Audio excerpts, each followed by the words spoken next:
Bonjour à tous et bienvenue sur l'émission Week Eco. C'est parti pour une nouvelle randonnée de décryptage et d'analyse économique. Le 6 avril 2020, le président Patrice Talon bouclait sa 4e année de gestion du pouvoir à la tête du Bénin. Un anniversaire aux allures d'un bilan d'étape après son entrée au palais de la Marina le 6 avril 2016. Quand il prenait la gestion des affaires d'État, Patrice Talon a promis révéler le Bénin autour du programme d'action du gouvernement PAG défini sur la période 2016-2021. Dans le feu de l'action, les finances publiques sont assainies, la dématérialisation des régies financières est effective dans plusieurs administrations publiques. Le climat des affaires s'améliore au bonheur des investisseurs locaux et étrangers. Le taux de croissance économique connaît une progression. La preuve, de 4% en 2016, le taux de croissance économique est passé à 6,9% en 2019. En 2020, les performances de croissance économique sont attendues à 7%. Bref, la relance de l'économie béninoise est bel et bien engagée dans tous les secteurs clés de développement. Quels sont ces secteurs? Le Bénin a-t-il enregistré effectivement de réelles performances économiques durant les 4 dernières années sous Patrice Talon? Toutes les questions seront analysées et décryptées dans une quinzaine de minutes avec 2 confrères sur ce plateau. Et puis, dans une trentaine de minutes, sur ce même plateau en dossier de la semaine, Rodrigue Babaguito reçoit un médecin pour parler des masques réutilisables en cette période de la pandémie du coronavirus. Son invité nous dira si le port des masques réutilisables ont des avantages et des inconvénients sur la santé humaine. Voilà en substance, chers téléspectateurs de BBV4, le menu de votre émission Week Eco de ce dimanche 12 avril 2020. L'acte 1 de cette randonnée est le mini-journal présenté par Nadège Omolalissani. Je vous invite à la suivre et on se retrouve juste après.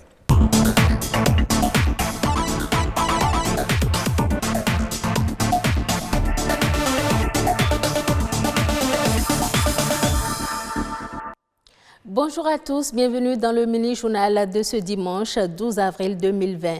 Dans le cadre de la lutte contre la propagation du Covid-19, le gouvernement renforce les mesures de sécurité sanitaire. Le port de masque est obligatoire depuis ce mercredi 8 avril dans les 12 communes du cordon sanitaire. À Cotonou, c'est une décision déjà attendue par les usagers de la route qui ne tardent pas à se mettre en règle. Seulement, quelques-uns peinent encore à s'habituer aux gestes barrières contre le coronavirus. Perspective Tossa a fait le tour de la ville.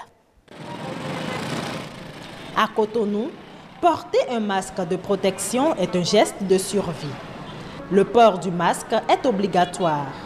La police républicaine, depuis 6 heures, est à pied d'œuvre pour le respect de la décision gouvernementale. Elle fait un contrôle minutieux. Pour les récalcitrants, la sanction ne se fait pas attendre.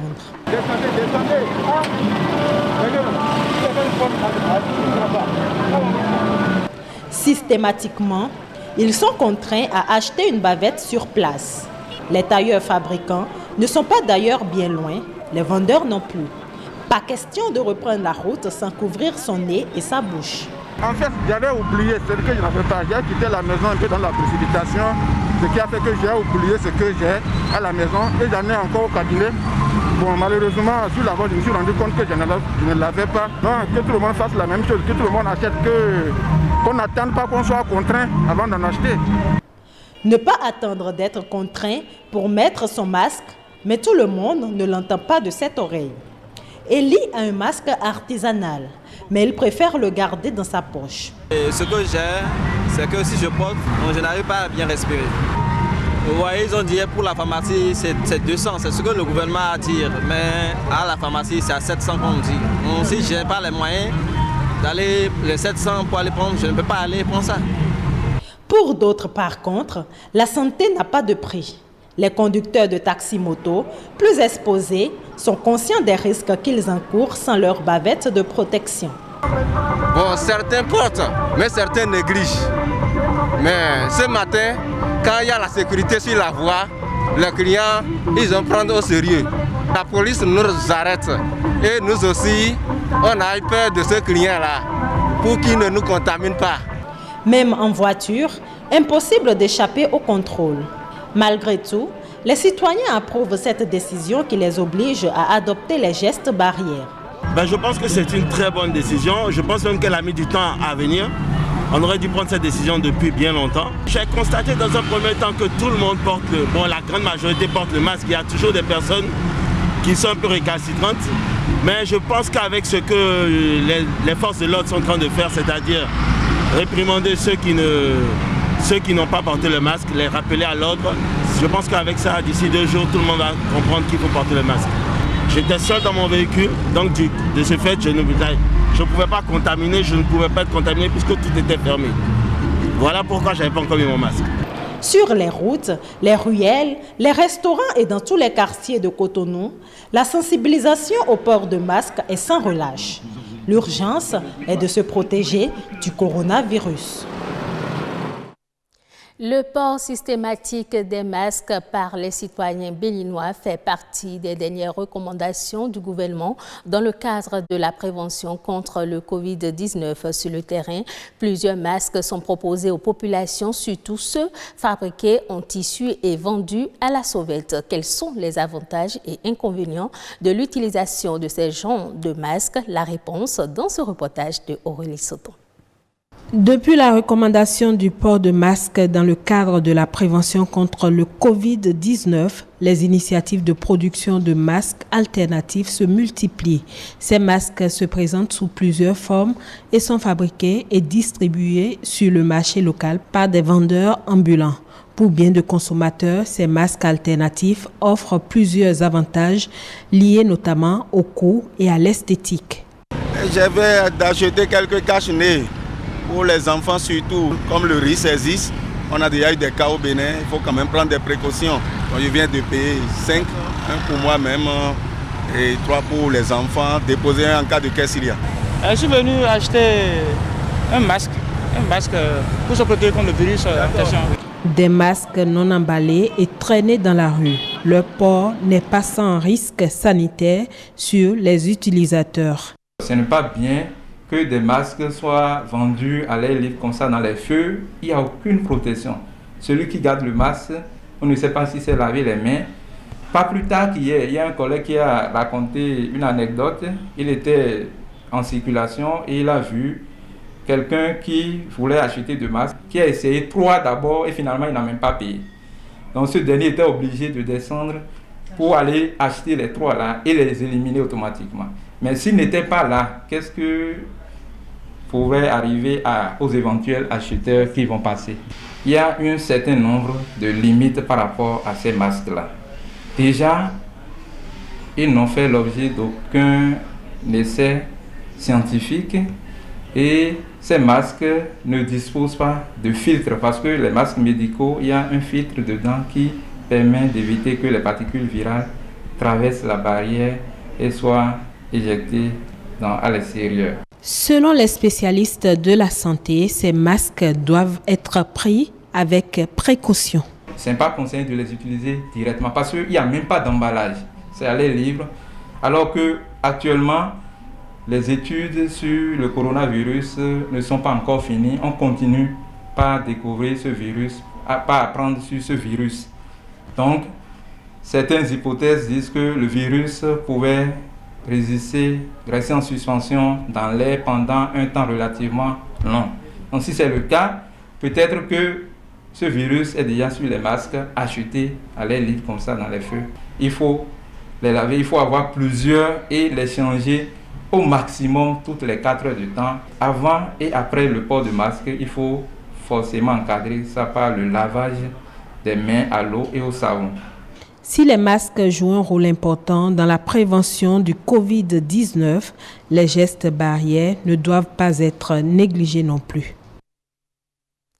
La mesure liée à la fermeture des bars et lieux de plaisance est entrée en vigueur depuis le lundi 30 mars 2020. Ceci pour éviter la propagation de la pandémie du coronavirus au Bénin. Jules Akoikou et Émeric Okupeli ont promené micro et caméra pour faire le constat à Cotonou et à Calavi. Du lundi 30 mars 2020 à 0h au dimanche 12 avril 2020 à minuit. Fermeture des bars, discothèques et autres lieux de réjouissance. Esplanade du stade de l'Amitié Générale Mathieu Kérékou, désormais déserté de jour comme de nuit. C'est du moins le constat fait quelques heures seulement après l'entrée en vigueur de cette mesure prise par le gouvernement pour éviter la propagation du Covid-19. Tables et chaises soigneusement rangées et les portes des débits de boissons closes. La population béninoise se discipline de plus en plus, c'est à notre actif. C'est vraiment difficile, mais ni d'un au-dessous des lois. Quand le hiérarchie parle, on doit exécuter cela. Situation identique à quelques encablures du stade où quelques établissements de boissons ont été sillonnés. Tout est au repos, même le Christ roi du monde. La crise sanitaire touche ce secteur très colossal et crée un manque à gagner aux différents acteurs qui l'animent. Mais tous sont conscients de l'importance de la décision. Du côté économique, c'est très grave pour nous parce que c'est de l'investissement. Le propriétaire doit attendre son loyer, on a fait des achats, tout. Mais qu'est-ce qu'on peut faire sans la santé? On a besoin d'être en forme pour faire tout le reste qu'on est en train de dire. Si on peut le faire et que Dieu va nous aider à écarter ce virus de notre pays ou du continent ou du monde entier, on est obligé d'y faire avec. Si on vend, on doit manger. Au moins, si les clients viennent, on a des pouvoirs pour manger, pour se loger, pour faire tout. Mais depuis le lundi, ça nous fait beaucoup mal. Cependant, on note des brebis galeuses qui sont tapies dans l'ombre. Il y a des gens qui ouvrent dans la journée et dans la soirée, ils ferment. Par exemple, moi-même, j'ai sillonné certains bars, ils ont ouvert, mais tout le monde n'a pas respecté. Et c'est ça qui n'est pas bon. Parce que si l'État parle, on doit respecter. Face à cette mesure largement respectée, le coronavirus prive pour plus d'une dizaine de jours les férus des bars. Ce sera tout pour le mini-journal de ce dimanche. Bonne fête de Pâques à toutes et à tous. Merci à vous, Nadège Omoladissani, pour cette très belle présentation. À présent, faisons un tour d'horizon de l'actualité économique telle que relayée par la presse écrite. La revue de presse économique est réalisée par Ulvaeus Balogun.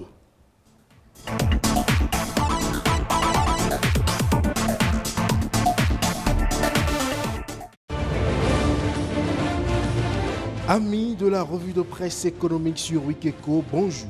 Le coronavirus continue de se tailler la part du lion dans les quotidiens parus cette semaine. Désormais, le port du masque est obligatoire en République du Bénin. Le quotidien de service public La Nation affiche « Rester à la maison ou sortir masqué ». À en croire ce journal, la riposte contre le Covid-19 aborde une nouvelle phase. Pour exhorter chaque Béninois à se protéger et protéger les autres, le port du masque est rendu obligatoire avant de sortir de chez soi, que l'on soit à pied, à moto ou en voiture. Pour le Soleil Bénin Info, appelez-le masque ou protection anti-projection, mais portez-le. Le quotidien titre « Tous à vos masques ». Ce journal explique que de plus en plus de pays et d'experts pointent l'importance d'un port systématique du masque dès qu'on sort de chez soi pour vaincre l'épidémie. C'est pourquoi le journal estime que chacun doit pouvoir lutter contre la pandémie à son niveau. Le matinal avertit les contrevenants que des patrouilles seront déployées pour imposer la mesure dans le cordon sanitaire. La Nation évoque la partition des chefs d'entreprise et explique que dans ce contexte où l'activité économique et les prestations de services essentiels ne sauraient être arrêtées, les chefs d'entreprise ont une grande responsabilité dans la lutte. Ainsi, il faudrait que les entreprises mettent systématiquement des dispositifs de lavage des mains aux entrées et responsabiliser les agents de sécurité ou l'accueil pour la satisfaction sans dérogation à cette exigence. Ils doivent également éviter les rassemblements de clients ou d'agents et revoir les dispositions dans les bureaux et halls de façon à respecter la distanciation sociale prescrite. Dans cette riposte contre le coronavirus, la Nation informe qu'en plus de tout mettre en œuvre pour freiner la propagation du virus, le Bénin acquiert d'importants produits de traitement. Il s'agit de lots de consommables médicaux constitués essentiellement des médicaments utilisés dans le traitement des cas confirmés de Covid-19. Le matinal renchérit un important lot de chloroquine réceptionné. Sur un autre plan, la nation fait le bilan des 4 ans de gouvernance de la rupture et titre le temps des récoltes. À ce propos, Le Matin révèle que le Bénin a atteint 60% d'autonomie selon le ministre donnant Jean Oussou. À l'en croire, l'énergie électrique est au cœur du Bénin, désormais une terre d'opportunités en raison des réformes qui vont de la disponibilité permanente de l'électricité, de l'allègement de la grille tarifaire, de la dématérialisation de l'achat de crédit d'électricité à la distribution de compteurs. Le Bénin intelligent déduit que ce sont de grandes enjambées pour le secteur énergétique. De grandes enjambées également pour l'amélioration du climat des affaires avec la mise à disposition du répertoire électronique de sûreté mobilière. La Nation écrit www.sureté.tccotonou.bj pour faciliter les affaires. C'est une nouvelle dimension de dématérialisation de l'enregistrement des sûretés mobilières qui vient ainsi renforcer la transparence dans le milieu des affaires. Et ce sera tout pour cette semaine. Ne décrochez surtout pas. Week Echo se poursuit. Merci à vous, Ulvaeus Balogun, pour nous avoir donné un bref aperçu sur l'actualité économique. À présent, instant décryptage.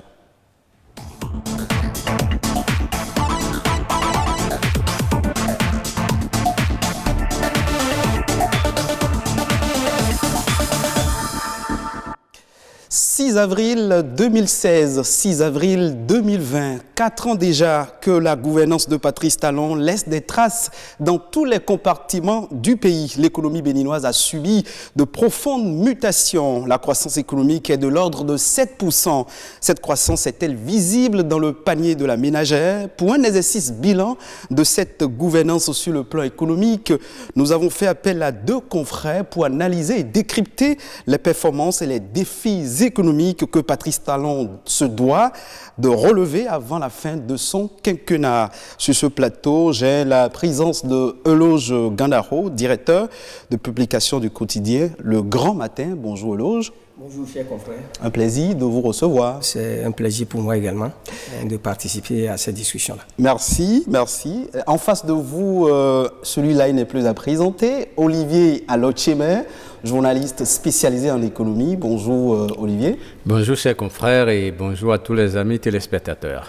Merci pour votre présence et comme je le disais à l'entame de notre entretien, depuis 2016, je précise depuis le 6 avril 2016, en qualité de journaliste, vous appréciez la réalisation et les grandes décisions du président Patrice Talon touchant l'économie béninoise, l'économie de notre pays, après 4 années de gouvernance dans tous les secteurs. La toute première question que je vous pose, quelles sont les performances économiques qui vous ont séduit dans la réalisation du PAG? Je parle d'abord au journaliste économiste, Olivier Alochemer. Bon, quand on observe bien, on est parti de 2%, comme vous l'avez rappelé tout à l'heure, de 2% en 2015 à une croissance économique de 6,9% à fin 2019. C'est presque au moins 2 fois la performance de 2015. Cela veut dire qu'il y a eu beaucoup mieux. Il y a eu beaucoup de choses qui ont été réalisées. Il y a beaucoup d'argent, parlons en termes aussi trivial. Il y a eu beaucoup d'argent qui sont rentrés dans le pays. Et donc, on ne peut pas dire que le Bénin n'a pas avancé au plan économique. Il y a, pour ce qui concerne par exemple les ressources agricoles, il y a eu tout au moins un bond extraordinaire en matière de production cotonnière. Je ne prends que le coton, je ne prends pas encore le cajou ou d'autres spéculations. Donc, en matière de coton, le Bénin a fait un bond qui a été remarqué par la plupart des observateurs. Donc, si je ne prends que ça, ce coton-là, qui nourrit des millions de paysans, de transporteurs et d'autres acteurs du secteur, eh bien, il y a un mieux qui a été observé. Et quand on prend aussi les finances publiques, les gens parlent de l'assainissement des finances publiques, mais il y a quelque chose de fondamental que beaucoup n'ont pas vu. Ce fondamental, c'est quoi? À partir de 2018, les ressources issues de la fiscalité intérieure ont supplanté les ressources issues de la fiscalité du port. C'est-à-dire que, pour parler en termes terre à terre, eh bien, les impôts prélevés à l'intérieur du pays ont supplanté les impôts prélevés par les douaniers. Vous voulez dire que la participation du développement prend corps à l'intérieur du pays. C'est un changement carrément de paradigme. Et ça a été l'un des leviers principaux des transformations que nous avons vues, par exemple, en 2019, malgré la fermeture des frontières à partir du 20 août 2019 avec notre plus grand partenaire commercial qui est le Nigeria. La plupart des gens n'ont pas compris comment le Bénin a pu supporter cette charge électrique, c'était choc. Si c'était par exemple en 2010 ou en 2011, ce serait vraiment perceptible. Mais ça n'a pas vraiment agi sur la croissance qui n'a pas qui est restée. Une croissance moyenne sur les 4 ans de plus de 5%. Très bien. C'est important. C'est très important, Olivier Alochemin. Eloge Gandaro, je sais que vous êtes journaliste spécialisé des questions politiques, mais très averti sur tout ce qui est économie. Les performances économiques du Bénin en 4 ans, qu'est-ce qui vous a séduit? Ah oui, beaucoup de choses s'est passé. Il y a eu un changement. Il y a un changement, il faut le dire. Il y a une croissance de l'économie. Oui. Et notre économie se porte bien. Se porte bien. La bonne santé de l'économie. Il faut le dire ainsi. Parce que avant l'avènement au pouvoir du président Talon, d'accord, vous avez vu les conditions dans lesquelles les affaires de l'État ont été gérées. Oui. Tout à l'heure, mon confrère parle de l'assainissement des finances publiques. Oui. Et dès l'avènement des nouveaux dirigeants, ce qui est important à souligner également, ils ont fait l'état des lieux. Un diagnostic, parce que c'est très important. Tout ce qui a été fait jusque-là, vous savez que nous avons souvent dit que le port est le poumon de l'économie nationale. Tout à fait. D'accord? Oui. Le port, l'aéroport, la SBE, le secteur agricole, voilà des secteurs qui peuvent apporter un bien-être à l'économie nationale. Vous êtes d'accord avec moi? Qui ont reçu la touche de la gouvernance Patrice Talon. Voilà. Sans oublier qu'en dehors de ces grandes sociétés-là, d'accord, il y a aussi les entreprises privées, dans le secteur privé. Le secteur privé... On va en venir. On va en venir à ça. Mais dites-moi, Eloge Gandaro... Cette croissance terre à terre, il a dit, de 2,1%. En 2015, nous sommes allés à 4%. En 2016, nous sommes allés à 6,9%. En 2006. Et pour 2020, je crois que nous parlons déjà de 7%. On est en train de tutoyer les 7%. Voilà. Mais ça peut s'apprécier concrètement à travers un certain nombre de réformes. Parce que vous avez dit le secteur privé. Il y a là la dématérialisation d'un certain nombre de processus. Parce qu'on oublie que le secteur privé aussi peut apporter du sang neuf à l'économie. Peut permettre à l'économie de s'accroître et de contribuer à des investissements internes. D'accord? Donc, pendant longtemps, la création des entreprises exige de longues formalités, et avec l'avènement de ce pouvoir-là, je crois qu'on a procédé à la dématérialisation de ces nombreux processus-là, même à la suppression de certains processus, sinon la simplification de certains processus. Tout à fait. Ce qui a contribué à faire que le nombre de demandes a augmenté. Le nombre de demandes a augmenté. En matière de création d'entreprises. Si vous prenez par exemple le titre foncier, vous voyez, c'était un chemin de croix. Tout à fait. Le titre foncier et le changement de nom. Tout cela, c'est désormais en ligne. Avec tout ça, les demandes ont accru.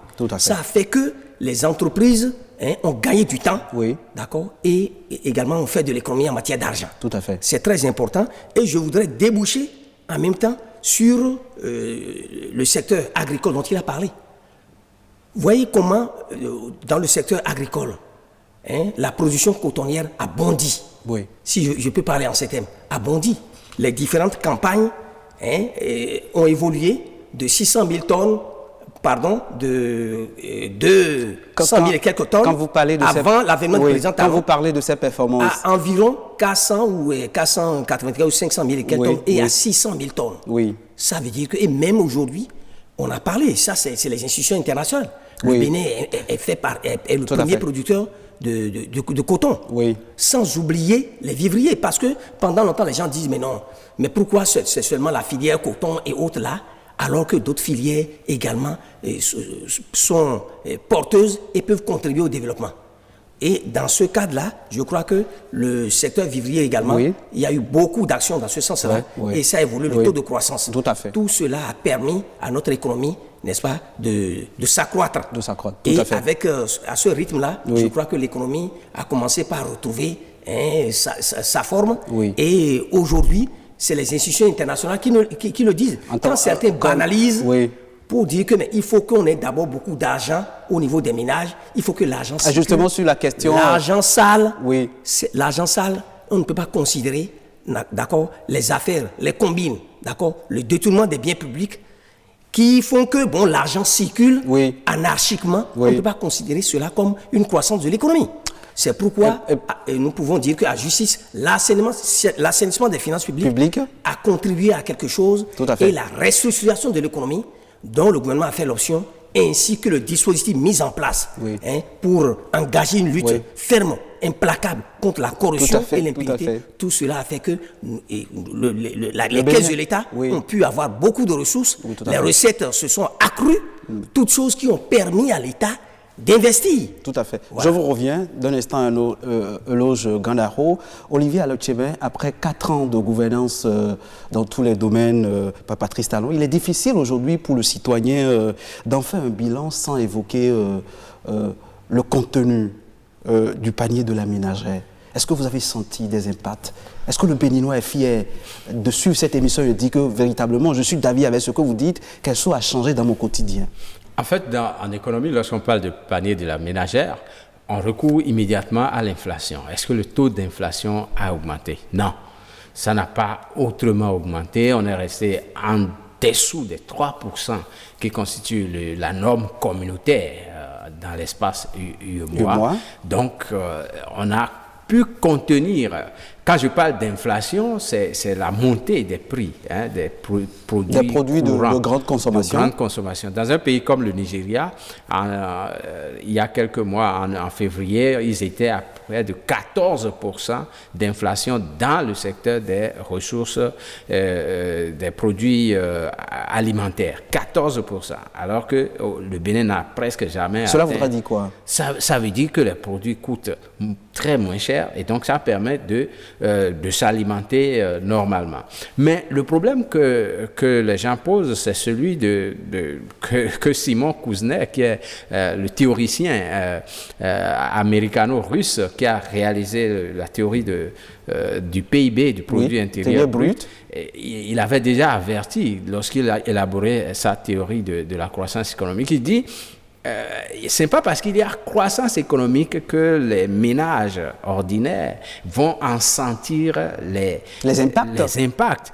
Non. Le problème, c'est que quand on regarde la structure de la croissance, elle est surtout portée par les investissements réalisés par l'État dans les infrastructures et par la production agricole. Si je vous entends, je vous comprends bien que le citoyen ne sent pas un changement, dans son quotidien. Ce n'est pas automatique et c'est normal. Et pendant 4 ans, les Béninois ont toujours créé. Je n'ai pas dit que les Béninois n'ont pas senti. Je dis que ça ne peut pas être foncièrement automatique.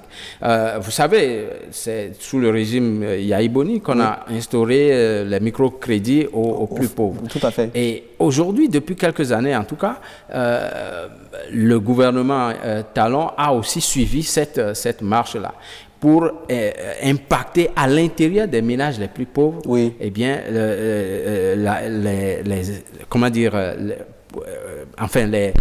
les retours de cette croissance-là. D'autres pays ont utilisé d'autres éléments, d'autres stratégies pour impacter. Parce que ce n'est pas automatique.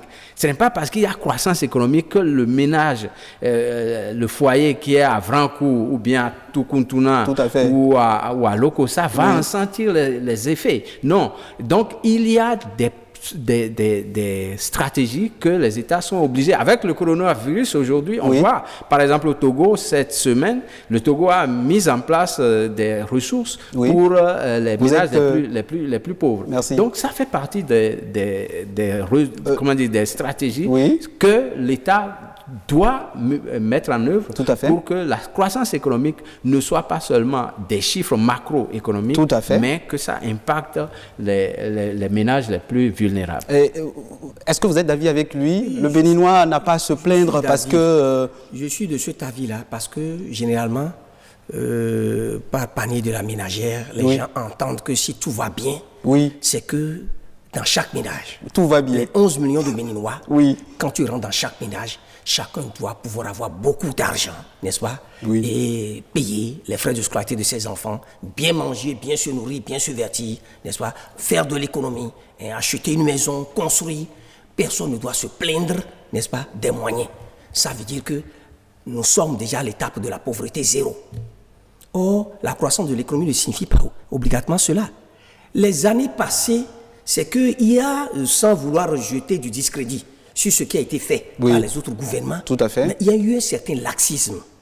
Parce que, en fait, aujourd'hui, il n'y a plus de laxisme. Pour que les ménages se sentent bien et que nous parlions du bien-être des Béninois, d'accord, il faudrait que l'État même mobilise des ressources, n'est-ce pas, et qu'il fasse des investissements. Or, cela ne peut pas se faire sans les impôts. Parce que certains disent que mais trop d'impôts, ça tue l'impôt. Mais moi, je dis également, sans l'impôt, n'est-ce pas? Sans l'impôt, il n'y a pas de développement et il n'y a pas d'économie. C'est impossible parce que nous ne pouvons que compter d'abord sur les ressources internes. Donc justement, lorsque ces portes-là ont été fermées, par où l'argent sortait beaucoup d'argent, on parle du blanchiment d'argent, facilement les gens gagnent de l'argent. Que ce soit au port, que ce soit à la douane, que ce soit à l'aéroport, même la SBE. Vous voyez que les milliards que l'État investissait là pour subventionner ça, cela n'apporte réellement quelque chose à l'économie nationale. Tout cela ne peut pas permettre à l'État d'investir véritablement. Alors, si, comme je l'ai dit tout à l'heure, le secteur privé se porte bien, l'État crée des procédures, ou je ne sais pas, crée des facilités pour permettre aux entreprises privées d'être créées facilement, de mieux vivre, ceux-là également vont créer beaucoup d'emplois et on ne sentira plus de difficultés. Et alors, si il y a assainissement des finances publiques, là où les gens volaient des milliards facilement, détournaient dans l'administration, s'il n'y a plus ça, l'État pourra mobiliser beaucoup de ressources, les investir, et je crois que... Et c'est dans cette dynamique que le gouvernement actuel s'inscrit. N'est-ce pas? Vous le dites bien, si bien. C'est dans ces conditions-là que nous nous sentirons moins de difficultés au niveau des ménages. Donc, c'est une lutte de longue haleine. Merci. Je voudrais vous poser une autre question avant de mettre un thème à cet entretien parce que nous sommes déjà presque à la fin. Et nous allons parler du partenariat public-privé. En quelques mots, pendant 4 ans, est-ce que la dynamique du pouvoir en place a permis de rendre plus dynamiques les activités du secteur privé? Bon, le secteur privé, il faut reconnaître que c'est sous ce gouvernement, enfin sous ce régime, que la première loi sur le partenariat PPP, le partenariat public-privé, a été mise en place. C'est vrai qu'il y a encore quelques petits couacs dans le dispositif, mais c'est vraiment fondamental aujourd'hui et nous attendons vraiment qu'au bout de 5 ans, que ce partenariat se renforce. Tout à fait. En tout cas, la loi qui est là permet au privé de réaliser beaucoup plus de choses que par le passé. Merci à vous, Olivier. Eloge Ganaro, un mot sur le partenariat public-privé. Se porte bien, c'est tellement... Je crois qu'il y a une loi, d'accord, qui est votée dans ce sens-là. Il faut maintenant l'appliquer dans la réalité. Je crois que si tout cela est fait, cela va donner beaucoup plus de masse de manœuvre au secteur privé qui viendront, les acteurs du secteur privé qui viendront accompagner le gouvernement dans cette ferme volonté de changer quelque chose, de faire accroître l'économie pour le bien de tous les Béninois. En une phrase, selon vous, sur quel pilier le Patrice Talon doit-il s'atteler? Le pilier sur lequel il doit s'atteler. Sur l'économie, en une phrase. En ce qui concerne l'économie, en une phrase, il faut identifier les forces, puisque nous avons une économie essentiellement fiscale. Il faut identifier les forces et les faiblesses du système fiscal, pouvoir agir là-dessus et définir les options les bonnes options qui permettront, n'est-ce pas, d'agir, de poursuivre les réformes pour que l'économie puisse être une économie dynamique. Déjà, une économie dynamique, puisque les institutions internationales. Une économie dynamique, on vous aura compris. Olivier Alotieme, en quelques mots, qu'est-ce que Patrice Talon doit faire pour booster davantage l'économie béninoise? La première chose pour moi, c'est d'encourager, de promouvoir la consommation locale. La consommation locale. La consommation locale, c'est-à-dire la consommation des produits locaux. Très bien. Donc, le mercredi passé, le gouvernement a pris une mesure très importante, c'est-à-dire la fabrication des produits de céramique au Bénin.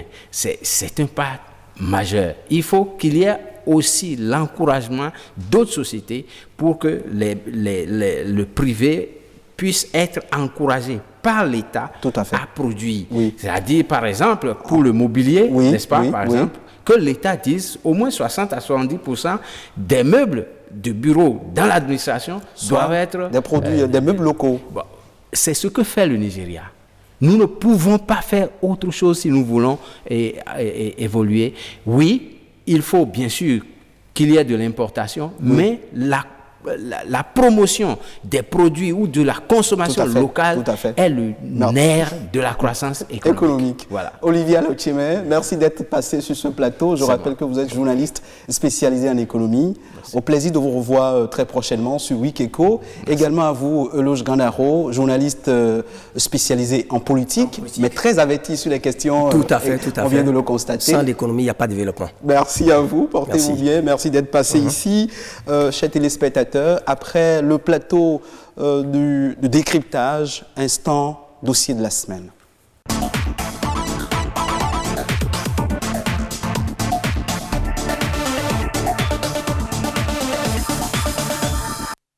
Le port de masque est une mesure capitale pour se préserver contre le coronavirus. Convaincu de son efficacité, le gouvernement prend la décision de subventionner le prix de cession du masque à 200 francs CFA sur toute l'étendue du territoire national. C'est le montant à débourser pour s'offrir un masque dans les pharmacies. Et pourtant, plusieurs citoyens ont opté pour les masques réutilisables.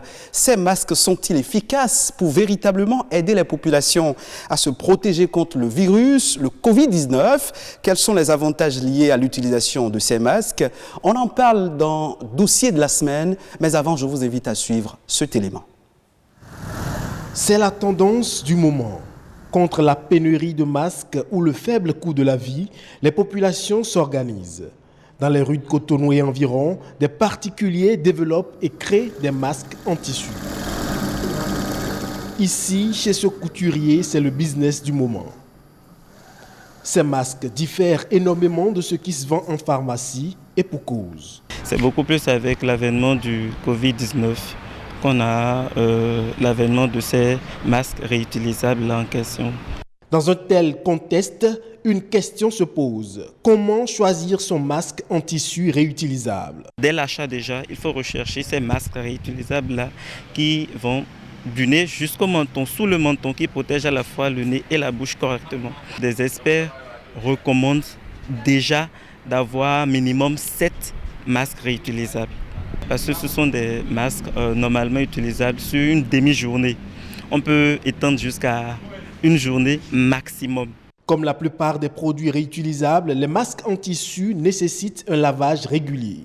Dès que vous portez votre masque, durant toute la journée, vous rentrez à la maison, vous ne touchez pas directement au masque, à la partie tissu du masque, non. Vous prenez le masque via les parties élastiques, d'accord, que vous mettez dans une solution à 30 degrés Celsius. Maintenant, certains chauffent carrément l'eau. Ensuite, on descend l'eau, on met le masque à l'intérieur durant 30 minutes. On recommande d'ajouter des détergents classiques pour aseptiser en fait le masque. Maintenant, dès qu'on a fini, on sèche ce masque-là.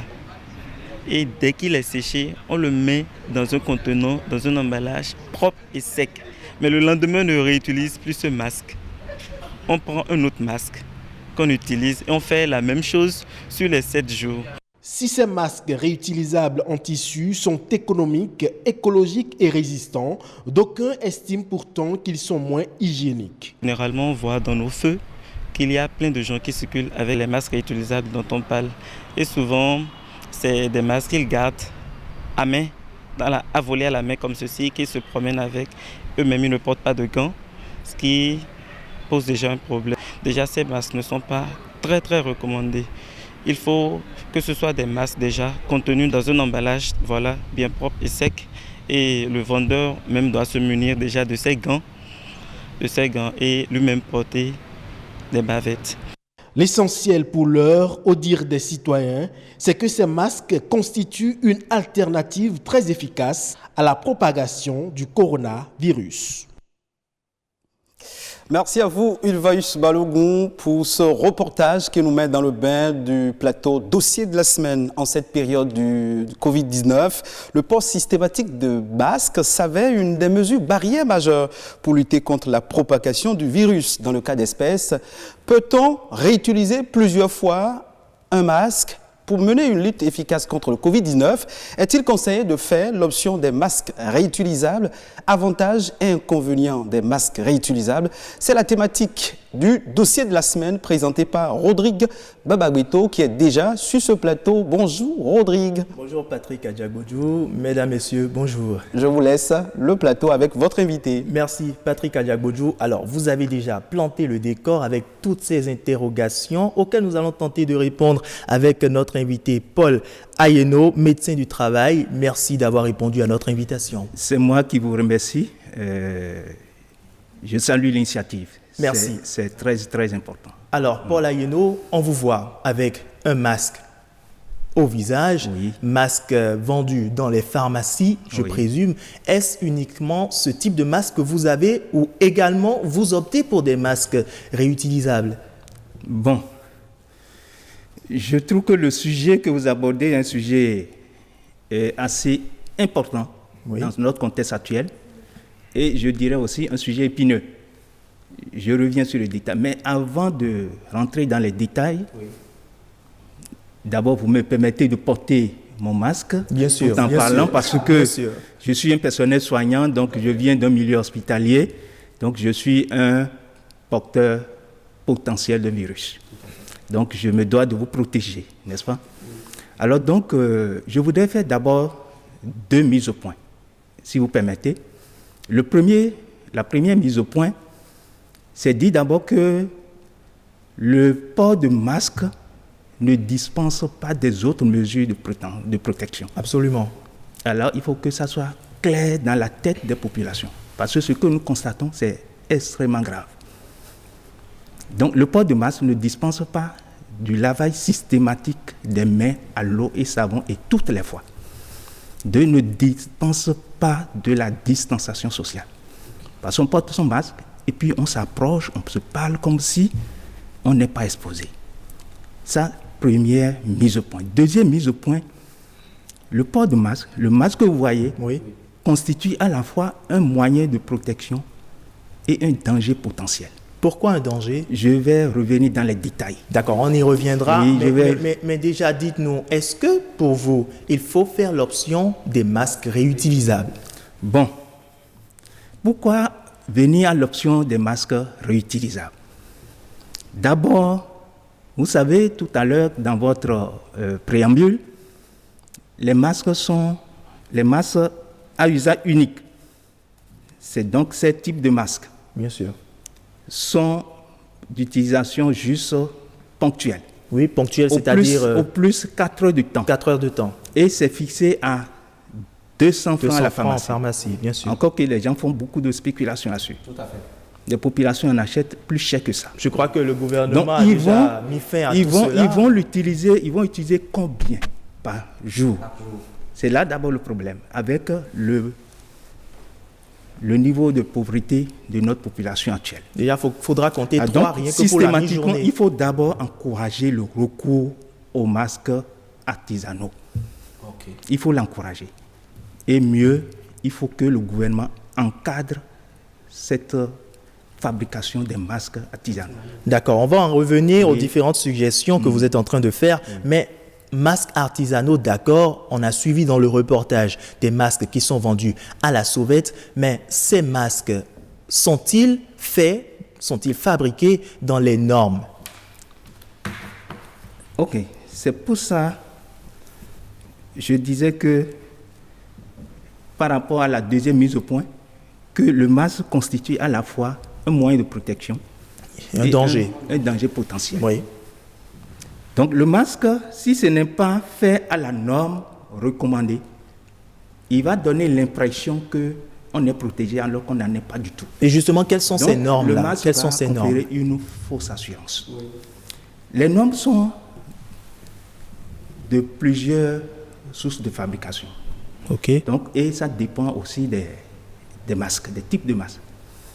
Ce masque, nous l'appelons couramment un masque chirurgical. Ce masque chirurgical, c'est destiné pour les personnels soignants. Donc, je dis chirurgical parce que c'est les chirurgiens qui les utilisent le plus souvent, juste pour protéger le patient et empêcher de contaminer le champ opératoire. C'est ça que vous portez. Et c'est ça que je porte. Moi, je vous protège. Et si tout le monde le porte, donc, on se protège mutuellement. Et ce masque, dans ce contexte, est recommandé. Pourquoi? Bien qu'il n'est pas filtrant. Il ne filtre pas de façon efficace les virus. Mais dans le cas d'espèce, le coronavirus ne se met pas dans l'air ambiant. Ce n'est pas un virus à transmission aérienne. Oui. C'est à transmission par voie de gouttelettes. Donc il est contenu dans les gouttelettes. Ces gouttelettes vont être arrêtées par ce type de masque. Parce que gouttelettes de taille plus grande vont forcément s'arrêter. Oui. Dès qu'il impacte le masque. Alors le masque va être un danger dans la mesure où, quand il est déjà utilisé et donc potentiellement contaminé, il ne doit pas être touché et manipulé. Autrement dit, le masque, dès qu'il est déjà utilisé, constitue un déchet biomédical. Il doit être systématiquement éliminé. Détruit. Détruit. Oui. Incinéré si possible. Pour que les enfants puissent... Vous voyez, les ramasseurs des poubelles vont même extraire dans les poubelles des choses qui les intéressent. Tout à fait. Donc, ils peuvent encore récupérer les masques et les reporter. C'est un danger. Alors, donc ça, c'est le premier point. Il y a plusieurs types de masques, comme je vous disais. Ça, c'est un masque chirurgical très simple. C'est le plus recommandé, puisque dans le contexte, ça protège tout le monde. Mais vous avez d'autres masques Voilà, j'ai d'autres masques. Ça, c'est un masque type FFP2, c'est un masque filtrant. Ce masque va filtrer plus de 95% des particules, dont les virus et le coronavirus. Et puisqu'il est filtrant, il est plus indiqué pour le personnel soignant, ceux qui sont en contact avec le risque. Il faut rappeler que c'est aussi un masque à utilisation ponctuelle. C'est à utilisation ponctuelle, ceci c'est au moins 8 heures de temps. D'accord, mais les masques réutilisables, est-ce qu'ils ont les mêmes fonctions que celles que vous présentez pour ceux-ci? Les masques réutilisables, il faut forcément que l'on éprouve son efficacité. Jusqu'à l'instant, est-ce que l'efficacité de ces masques qui circulent... Ce n'est pas garanti. Ce n'est pas garanti, c'est pourquoi je disais tantôt qu'il faut que le gouvernement encadre la fabrication de masques. Parce que ce qui rentre dans la fabrication de masques, c'est d'abord le tissu. Très bien. Il faut que le tissu soit à maille étanche, donc un tissu à maille serré, pour être capable d'arrêter, de filtrer les micro-organismes. Mais sur le terrain, on trouve plusieurs types de masques. Donc, il y a les masques en popeline, des masques en paille, des masques en tissu simple. Exactement. Et ce n'est pas doublé. Si tout au moins c'est doublé, les tissus sont doublés, donc il y a une première barrière, une deuxième barrière, le virus va s'arrêter. Ok. Il faut que le tissu soit choisi de façon conséquente.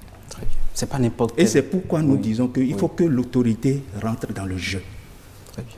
Et aide les populations à acquérir les tissus de bonne qualité pour fabriquer le masque.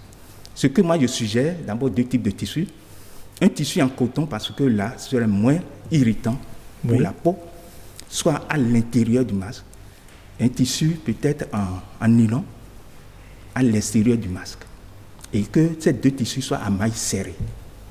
Il faut que le modèle soit bien précis en fonction des tailles et de l'anatomie de chaque visage, pour que chacun puisse trouver son masque, ce qui lui convient. Donc aujourd'hui, il faut souligner, le port de masque nécessite forcément l'hygiène. Absolument. Avant de prendre le masque, il faut d'abord se laver proprement les mains à l'eau savonneuse et rincer. Ou à défaut, comme ce que j'ai amené, solution hydroalcoolique. Il faut l'utiliser, se désinfecter la main. Tout à fait.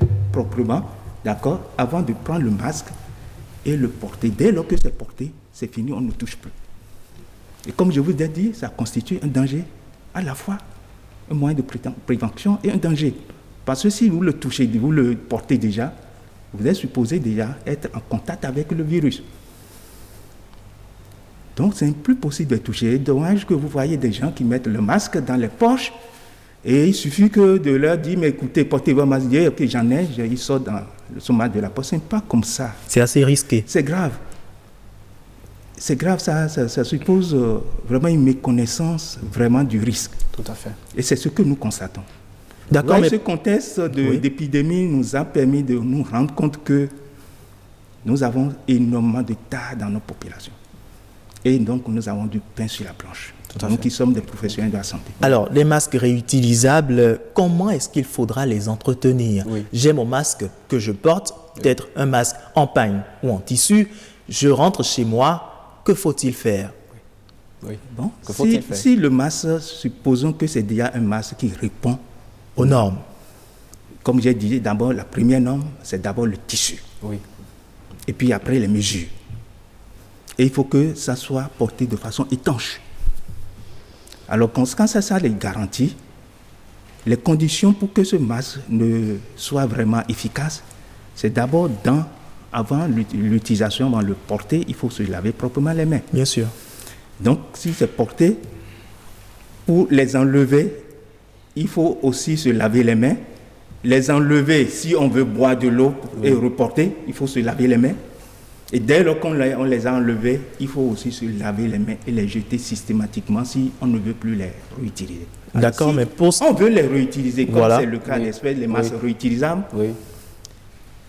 Le masque réutilisable doit être fait en tissu vraiment solide et non en papier comme ce tissu. Bien sûr. Donc il faut que ça soit trempé dans une solution de décontamination.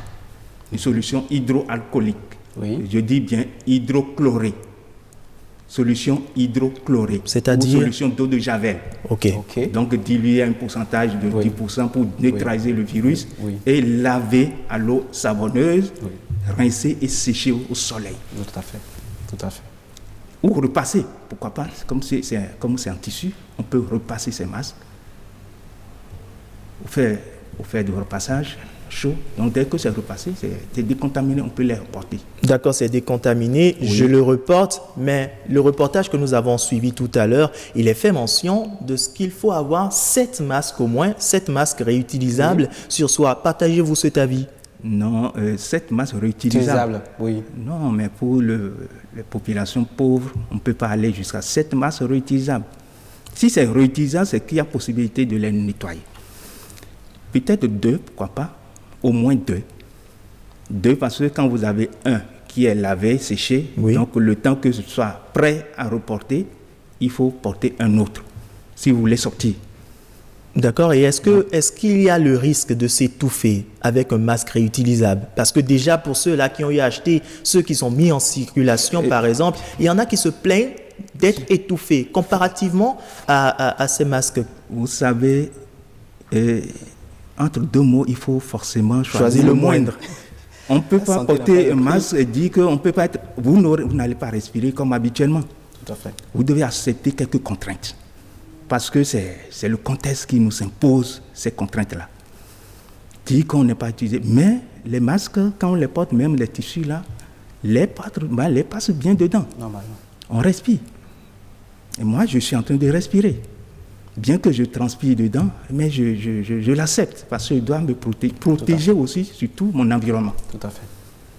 Donc, je pense que si cette mesure est prise en priorité, nous devons pouvoir accepter les contraintes.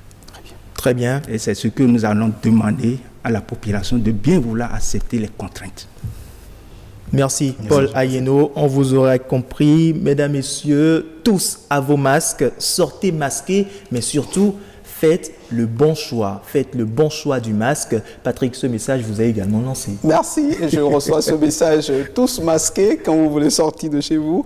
Mesdames, Messieurs, l'émission Week Eco est bel et bien terminée. Ça prend fin ici et maintenant. Rodrigue Babagbeto a reçu son invité. Si je rappelle que Monsieur Paul Ayeno, vous êtes médecin du travail, enseignant à la faculté des sciences et de la santé, FSS. Exactement. Merci d'être passé sur ce plateau. C'est moi qui vous remercie. Chers téléspectateurs, merci. À notre sujet.